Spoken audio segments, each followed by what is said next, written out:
Novo Código de Processo Civil, comentado por Erval Sampaio Júnior, colaborador da Rádio Justiça.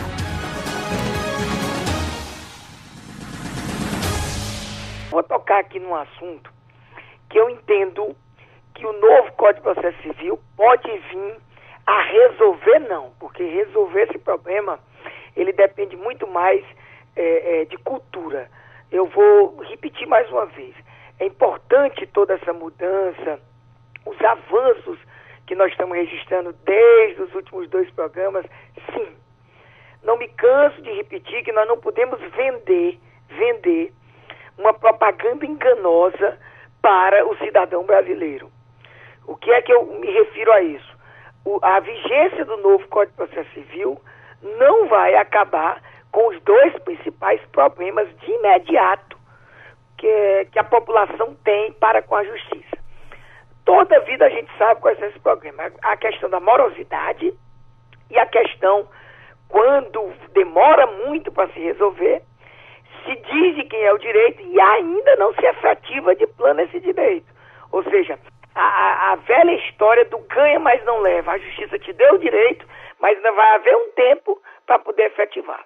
Então, esses 2 problemas anacrônicos, vamos dizer assim, problemas que todas as justiças do mundo inteiro passam a sofrer com isso e tentam evitar esses 2 problemas, não se pode vender a ideia de que com o novo Código de Processo Civil, esses 2 problemas estarão solucionados. Eu não me canso de repetir isso. Por quê? Porque muito mais do que essas mudanças pontuais e até mesmo sistêmicas, principiológicas, que nós estamos conversando, algumas delas, nós precisamos mudar 2 coisas que eu, particularmente, acho mais importante e que nós podemos mudar junto. E nós já podemos começar a mudar, Pedro, da agora. Como você muito bem disse, ainda temos 1 ano para que esse novo código passe realmente a valer. E aí, por que não começar a mudar da agora essas 2 coisas, tá? Primeiro, a mudança cultural, Pedro. Não resolve por si só mudar a lei se a gente continuar com a cabeça ainda no sistema antigo e com as formalidades que o processo como um todo ainda se cultua nesse país. Então nós temos que ter uma mudança de mentalidade. Por exemplo, eu falei na quinta passada sobre a ideia de simplificação processual, que é um dos espíritos desse novo CPC. Eu gosto muito desse termo, falei isso no meu livro, Tutelas de Urgência, já de acordo com o projeto do novo Código de Processo Civil. Ora, essa simplificação procedimental, processual, essa ideia de simplificar tudo, Pedro, a gente tem que colocar ela em prática daqui para frente. Você concorda comigo? Se tem uma mudança de espírito, no sentido de simplificar ao máximo, com vários exemplos que o novo Código de Processo Civil simplifica, por que a gente vai interpretar esse novo código complicando? Você está me entendendo aí o que eu estou querendo dizer? Sim. A importância dessa mudança cultural, dessa mudança de mentalidade, de entender que o processo não é um fim em si mesmo. Então, isso para mim, eu não me canso de repetir, é importantíssimo. Segundo, a mudança estrutural. Nós precisamos que o Poder Judiciário receba, inclusive, do Poder Executivo, o que lhe é de direito, e aí sim, a gente pode conjugar essas 3 mudanças, e aí nós vamos ter resultados positivos. Então, eu sempre não me canso, eu sempre vou estar repetindo isso, para fixar o entendimento e o cidadão, inclusive, possa cobrar da justiça dessa maneira, que o Poder Judiciário realmente possa fazer sua parte com relação a esse serviço público, mas que não se ache que o Legislativo, ao trazer essa lei por si só, vai resolver. Um problema interessantíssimo, e que depende justamente dessa mudança de cultura, Pedro, quantas vezes você tocou nesse assunto que eu vou falar agora? Vem aqui comigo, vamos bater esse papo. Reclamações de que situações fáticas rigorosamente iguais, ou seja, casos iguais faticamente, a mesma situação fática, a mesma conjuntura jurídica, ou seja, as mesmas normas, os mesmos textos deveriam ser aplicados. E o que a gente vê na prática? Juízes decidindo de modo diametralmente oposto, ou seja, situações iguais, fáticas juridicamente, sendo decididos por juiz de forma diferente. É ou não é um problema da justiça brasileira, meu amigo Pedro? Eu posso afirmar com certeza isso, doutor Herval. A gente até acompanhou um dia duas petições relacionadas ao mesmo fato sendo distribuídas no mesmo dia, indo para juízos diferentes. Teve um que acabou extinguindo a ação e o outro julgou procedente a ação no mérito. Então você vê que são decisões completamente distintas em relação aos mesmos fatos. Eram as partes que estavam ali, sofreram dano moral, decidiram entrar em separado, cada um com a sua ação. Um não teve apreciado o mérito e o outro teve. Então, só para se ter ideia do que acontece na nossa justiça. E eu bati esse papo e eu gosto que a gente conduza esse nosso bate-papo de quinta-feira assim, de modo simples, de modo descomplicado, para um amigo e amiga entender. Isso é um problema realmente muito complicado. Eu acho que até os profissionais do direito, sinceramente, têm dificuldade de entender isso. Imagine a população. Não era para acontecer isso, meu amigo Pedro. A ideia de isonomia quanto resultado de segurança jurídica é um valor que deve ser observado pela justiça brasileira. A independência funcional do juiz, e olha que eu digo com propriedade, porque tenho quase 16 anos como juiz, não deve dar a ele, juiz, a possibilidade dele julgar como ele quer, não. Dele colocar dentro da sua decisão seus valores pessoais. Os valores que o juiz deve colocar em suas decisões são sempre os constitucionais e os legais. A sua independência é na situação fática, é na reconstituição dos fatos, para inclusive a partir de todo aquele conjunto probatório, ele apontar como os fatos se deram na visão dele a partir do que se encontra devidamente deduzido dentro dos autos. E não a independência para ir contra o que está devidamente acertado pelos tribunais competentes.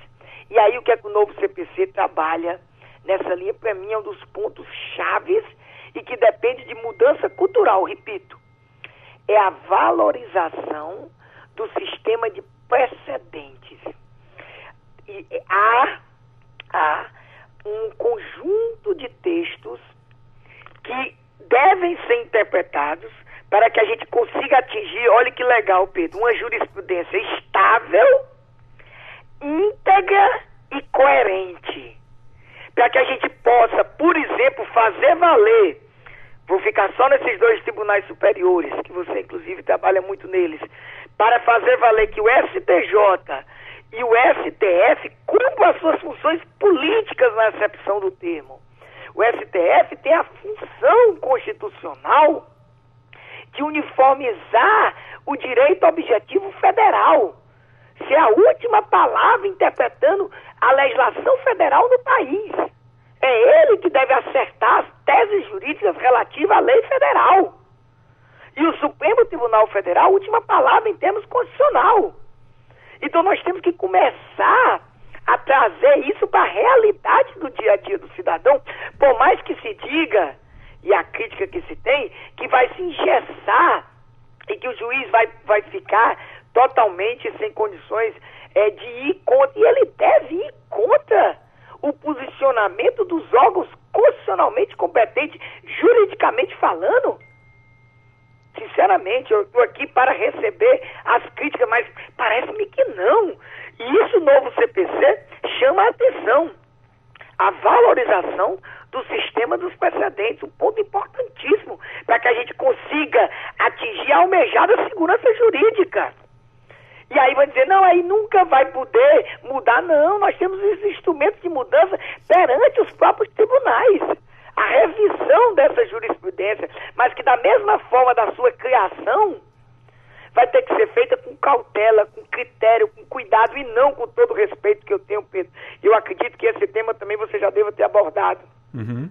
A mudança, às vezes, semanal de orientação jurisprudencial de um tribunal. Isso não pode, Pedro. Mas, doutor Você Herval, acha razoável que o tribunal decida uma coisa numa semana, tendo já precedentes anteriores, na outra semana ele mude? E a questão é que às vezes ele muda sem citar o precedente anterior, que é mais grave ainda. Aí você não sabe qual é a posição firme do tribunal em uma determinada matéria, porque se uma semana ele decidiu de um modo, na outra semana ele decide de modo diferente e não cita aquele precedente anterior, você não sabe o que prevalece, Exato. Qual é o entendimento que prevalece no tribunal. E não diz o porquê que aquele caso não está se aplicando os precedentes até então. Então, isso, Pedro, isso por si só é uma mudança que, se bem aplicada, que havendo essa mudança de mentalidade, essa preocupação macro de todos os operários do direito, como eu gosto de chamar, né? A maioria chama operadores do direito. Eu, no meu livro Processo Constitucional, justamente por essa visão diferenciada de análise que deve ter no meu sentido, eu não vou, evidentemente, intensificar essa discussão. Eu entendo que todos esses operários do direito, todos, sem exceção, juízes, advogados, defensores, Ministério Público, os desembargadores, os ministros, enfim, todos, até mesmo os auxiliares da Justiça, devem começar a despertar sobre a força desses precedentes e que pese o nosso sistema, não é? E eu vou trazer uma coisa mais técnica agora. Ainda está engajado no chamado civil law. Nós temos há algum tempo, e agora o novo CPC traz de maneira muito, vamos dizer, intensa, a incidência do que a gente chama do sistema do common law. Claro que não vai ser da noite para o dia, meu amigo Pedro, que nós vamos resolver esse problema. Mas é uma alteração importantíssima, repito, para trazer isonomia quanto ao resultado, dentro do exemplo que você citou muito bem, e principalmente segurança jurídica, Pedro. Uhum. Nós temos que ter segurança jurídica. É inadmissível. Continuo repetindo. Eu confesso para você, se alguém vai no meu gabinete como juiz e me questiona, por exemplo, dentro do exemplo que você trouxe muito bem, eu fico sempre sem saber responder. O que eu vou responder para essa pessoa? Por que é que um juiz decide de um jeito e outro juiz decide de outro? A situação rigorosamente igual. E nós achamos isso normal. Sinceramente, é uma loteria a justiça desse jeito. Nós temos que ficar, ao distribuir a petição inicial em um determinado fórum, nós temos que ficar torcendo, rezando e todos os outros tipos de crença para ver se cai num juiz que está naquele entendimento. Isso não é razoável, meu amigo Pedro, sinceramente. Novo Código de Processo Civil, comentado por Erval Sampaio Júnior, colaborador da Rádio Justiça.